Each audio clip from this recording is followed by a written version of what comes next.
کیا نیت کی اہمیت عمل سے زیادہ ہے؟ کیا خداوند عالم سچ میں یہ چاہتا تھا کہ جناب اسماعیل کا گلا کاٹ دیا جائے؟ وہ کون سے لوگ ہیں جنہیں جنگ میں بنا شہید ہوئے شہادت کا ثواب ملے گا؟ آئیے ان سوالات کے جوابات جانتے ہیں آج کے ایپیسوڈ میں۔ بسم اللہ الرحمن الرحیم۔ ناظرین محترم، السلام علیکم ورحمۃ اللہ وبرکاتہ۔ سبیل قرآن کے اس تفسیر پروگرام میں ایک بار پھر آپ سبھی کا استقبال کرتے ہیں۔ آج آپ کے سامنے سورہ صافات کی آیت نمبر 103 سے 106 تک کی تفسیر لے کر حاضر ہوئے ہیں۔ آئیے سب سے پہلے ان آیات کی تلاوت کو اس کے ترجمے کے ساتھ سن لیتے ہیں۔ كتاب أنزلناه إليك مبارك ليدبروا آياته وليتذكر أولو الألباب بسم الله الرحمن الرحيم فلما أسلما وتله للجبين وناديناه أن يا إبراهيم قد صدقت الرؤيا إنا كذلك نجزي المحسنين إن هذا لهو البلاء المبين۔ پھر جب دونوں نے یہ ٹھان لی اور باپ نے بیٹے کو ذبح کے لیے ماتھے کے بل لٹایا اور ہم نے آمادہ دیکھ کر آواز دی، اے ابراہیم تم نے اپنے خواب کو خوب سچ کر دکھایا، اب تم دونوں کو بڑے مرتبے ملیں گے، ہم نیکی کرنے والوں کو یوں جزائے خیر دیتے ہیں، اس میں شک نہیں کہ یقینی بڑا سخت اور صریحی امتحان تھا۔ ان آیات میں خداوند الرحمن الرحیم نے اپنے چاہنے والوں کے لیے کچھ اہم نکات رکھے ہیں۔ آئیے سن لیتے ہیں ان اہم نکات کو بھی۔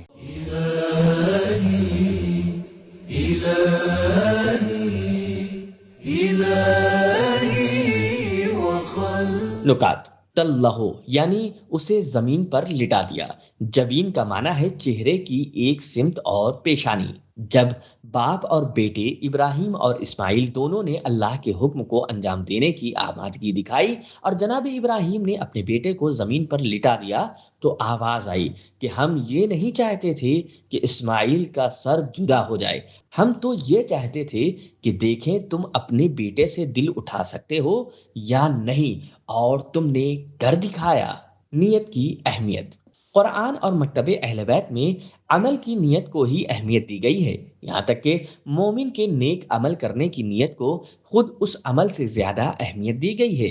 نیت المؤمن خیر من عملہ، کافی جلد نمبر 2 صفحہ نمبر 84۔ بہت سے ایسے کام ہیں جو انجام نہیں پائے ہیں لیکن ان کے انجام کی نیت کی وجہ سے تعریف ہوئی ہے، اور بہت سے کام ایسے ہیں جو انجام دیے گئے ہیں لیکن ان کی بری نیت کی وجہ سے تنقید کی گئی ہے۔ یہاں پر ان کاموں کے چند نمونے پیش کریں گے جنہیں انجام نہیں دیا گیا لیکن پھر بھی ان کی تعریف ہوئی ہے۔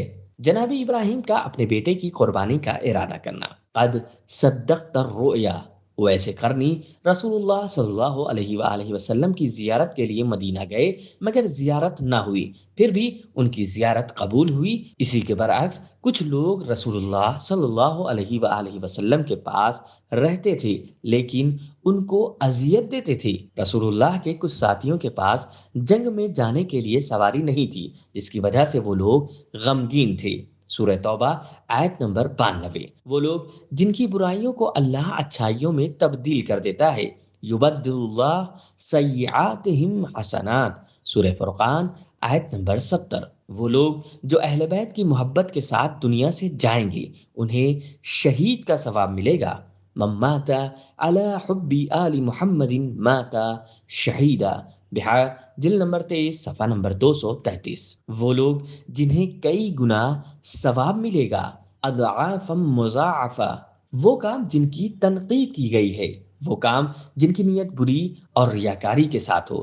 الذین هم یراعون فویل للمصلین، سورہ ماعون آیت نمبر 4۔ ایسا نیک کام جس کے ساتھ ایک برا کام بھی انجام دیا گیا ہو، جیسے جتا کر صدقہ دینا۔ لا تبطلوا صدقاتکم بالمن والاذی، سورہ بقرہ آیت نمبر 264۔ ان لوگوں کے کام جن کے لیے قرآن فرماتا ہے وہ لوگ گمان کرتے ہیں کہ ان کا کام اچھا ہے، یحسبون انہم یحسنون صنعا، سورہ کہف آیت نمبر 104۔ بہترین تلاوت، ترجمہ اور اس کے اہم نکات کو جان لینے کے بعد اب آئیے ان آیات کے اہم پیغامات کو بھی جان لیتے ہیں۔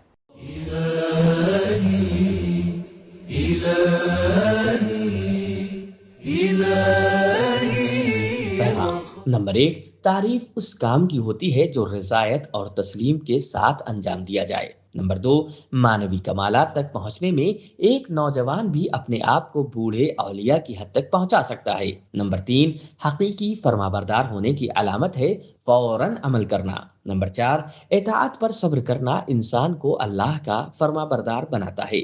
نمبر 5، اللہ کا حکم کبھی کبھی آزمائش کے لیے ہوتا ہے، ہم تو بس چاہتے تھے کہ تم اپنا دل اٹھا لو، یہ نہیں چاہتے کہ اسماعیل کا خون بہے۔ نمبر 6، عمل سے زیادہ مہم عمل کا ارادہ اور تسلیم ہونا ہے۔ نمبر 7، اللہ کا لطف قانون کے حساب سے ملتا ہے، بے حساب و کتاب نہیں۔ کذالک نجزی المحسنین، جو بھی حضرت ابراہیم اور اسماعیل کی طرح اللہ کا فرما بردار ہوگا اسے اللہ کا لطف و کرم اور ثواب ملے گا۔ نمبر 8، اپنی اولاد سے دل اٹھا لینا اللہ کی سب سے بڑی آزمائش ہے۔ اس امتحان میں جناب ابراہیم اور اسماعیل کے ایمان اور اخلاص کا درجہ ظاہر ہو گیا۔ تو ناظرین، ہم نے جانا کہ نیت کی اہمیت عمل سے زیادہ ہوتی ہے۔ اللہ تعالیٰ نے جناب ابراہیم کو بیٹے کو ذبح کیے بغیر کامیاب قرار دیا کیونکہ ان کی نیت سچی تھی، اور اللہ تعالیٰ ہرگز یہ نہیں چاہتا تھا کہ جناب ابراہیم جناب اسماعیل کا گلا کاٹ دیں، بلکہ خدا یہ دیکھنا چاہتا تھا کہ جناب ابراہیم اپنے بیٹے سے دل اٹھا سکتے ہیں یا نہیں، اور وہ لوگ جو اہل بیت علیہ السلام کی محبت کے ساتھ دنیا سے جائیں گے انہیں شہیدوں کا ثواب ملے گا۔ تو ہمارا آج کا ایپیسوڈ ہی ختم ہوا، ملتے ہیں اگلے ایپیسوڈ میں، تب تک کے لیے خدا حافظ۔ سبیل قرآن، قرآنی سماج کی پہچان۔